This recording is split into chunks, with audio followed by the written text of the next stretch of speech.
Assalamualaikum warahmatullahi wabarakatuh. Anak-anak, sekarang kita membahas materi pendidikan karakter.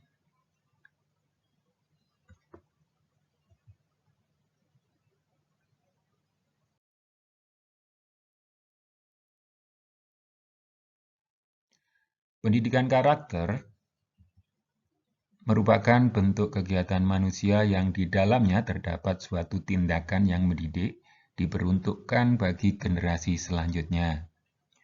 Tujuan pendidikan karakter adalah untuk membentuk penyempurnaan diri individu secara terus-menerus dan melatih kemampuan diri demi menuju ke arah hidup yang lebih baik.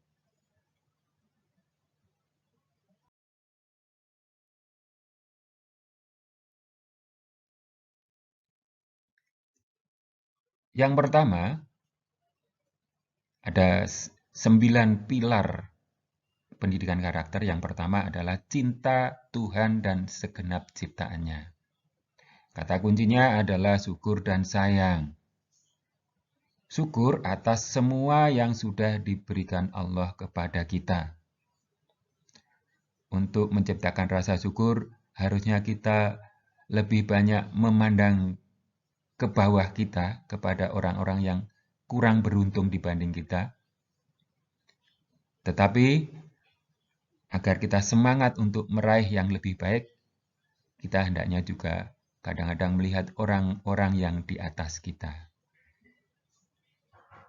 Orang yang bersyukur pasti akan selalu menjalankan semua yang diperintah Tuhan dan menjauhi segala larangannya, termasuk menjalankan sholat 5 waktu bagi umat Islam.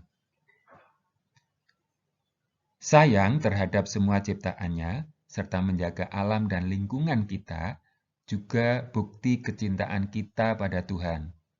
Kalau lingkungan kita sehat dan terawat, kita pun akan melakukan semua aktivitas dengan nyaman, termasuk aktivitas ibadah dan belajar.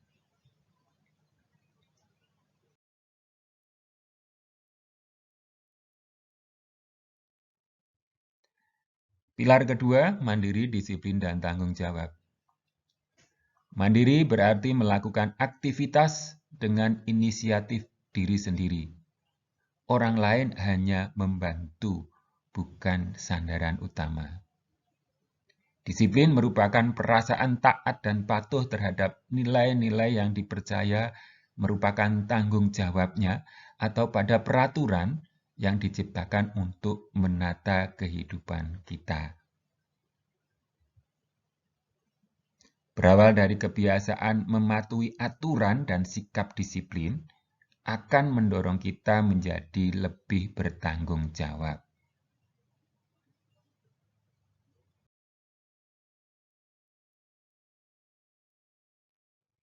Pilar ketiga, jujur, amanah, dan berkata bijak. Jujur merupakan aspek karakter yang memegang peran sebagai kunci kehidupan. Yang kita harapkan, kalian bisa menjadi sosok rendah hati, menerima, dan berperilaku baik. Siswa yang mempunyai sikap amanah pasti mempunyai tanggung jawab tinggi. Untuk menguatkan karakter ini sebagai latihannya, siswa perlu diberikan tugas di sekolah. Jadi, tugas di sekolah bukan hanya sekedar untuk meraih nilai, tapi juga untuk menguatkan sikap amanah ini. Seiring dengan terbentuknya sikap jujur dan amanah, kalian harus menghindari perkataan buruk.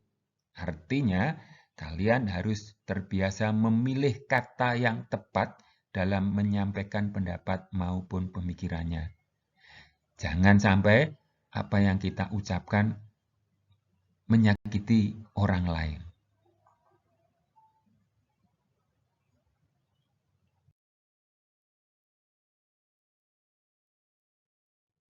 Yang keempat, hormat, santun, dan pendengar yang baik. Keharmonisan dan kedamaian dalam kehidupan masyarakat bisa diwujudkan dengan menjaga sikap santun dan rasa hormat terhadap orang lain. Bersikap santun berarti berperilaku halus, baik, sabar, dan tenang. Jika disatukan dengan sikap sopan, terbentuk rasa hormat yang ditampilkan melalui budi pekerti, tata krama, dan peradaban. Rasa hormat juga diwujudkan dengan bersikap menghargai orang lain. Membiasakan sikap hormat pada anak juga membentuk dirinya menjadi pribadi yang patuh pada guru dan orang tua. Sikap santun dan hormat bisa membentuk anak menjadi pendengar yang baik.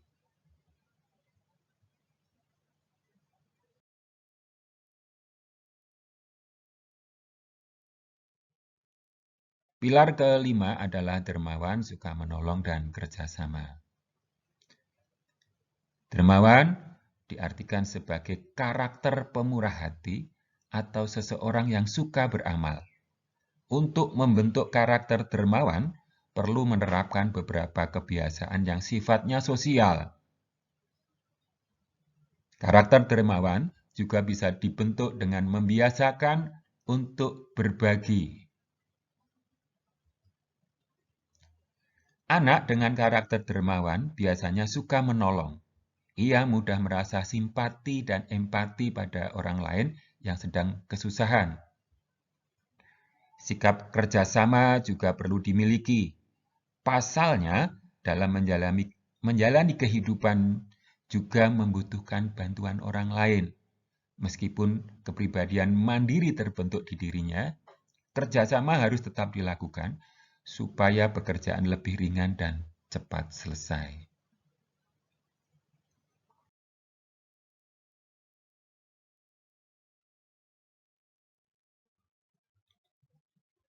Percaya diri, kreatif, dan pantang menyerah.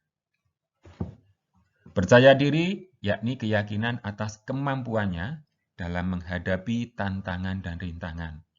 Salah satu bentuk latihannya adalah kegiatan siswa yang maju ke depan kelas, misalnya bercerita, berpidato, dan sebagainya. Mengasah kreativitas dalam membuat sesuatu untuk menciptakan atau membuat karya sesuai dengan keinginannya. Jika gagal, harus berani mengulanginya sampai ia mampu menciptakan sebuah karya yang indah dan kreatif. Tetapi kembali kepada bakat, apa yang kalian lakukan, yang penting dilakukan dengan sungguh-sungguh, pasti orang akan menghargainya.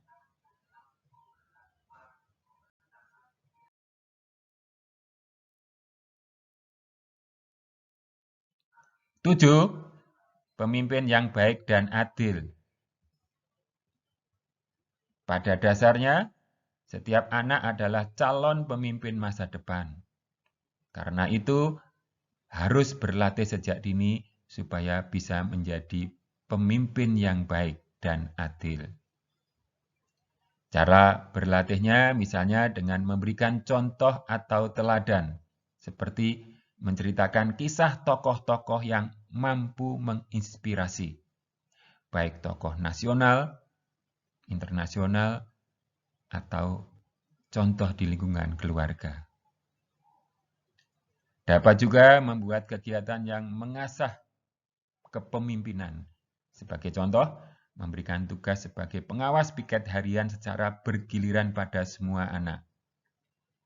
Cara lainnya yaitu dengan bergantian menjadi pengurus kelas agar menjadi wahana untuk berlatih memimpin kelas. Jadi, untuk kalian yang dipercaya menjadi pengurus kelas, harusnya bersedia dan bergantian.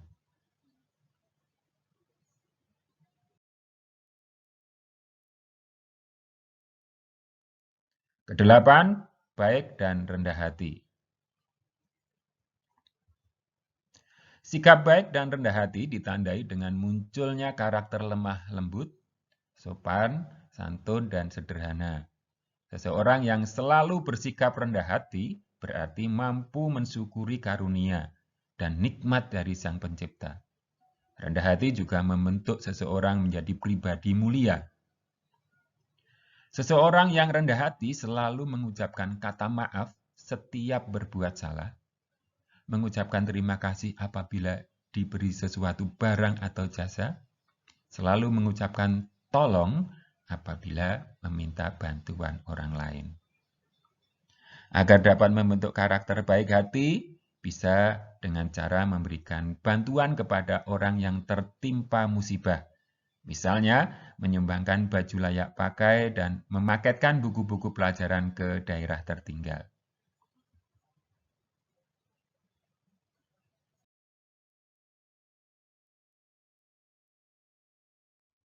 Yang kesembilan, toleran, cinta damai, dan bersatu. Indonesia merupakan negara majemuk yang syarat keragaman budaya, agama, dan suku bangsa. Untuk menjaga keutuhan, seluruh rakyatnya harus memiliki toleransi tinggi, cinta damai, dan bersatu. Mengenal aneka ragam agama, adat, seni, dan budaya akan memunculkan rasa cinta damai. Pada akhirnya akan menciptakan kondisi belajar yang kondusif. Apabila toleransi dan cinta damai terjalin dengan baik, maka persatuan juga bisa terpupuk. Salah satu agar rasa cinta tanah air muncul adalah dengan cara mengadakan upacara bendera setiap hari Senin.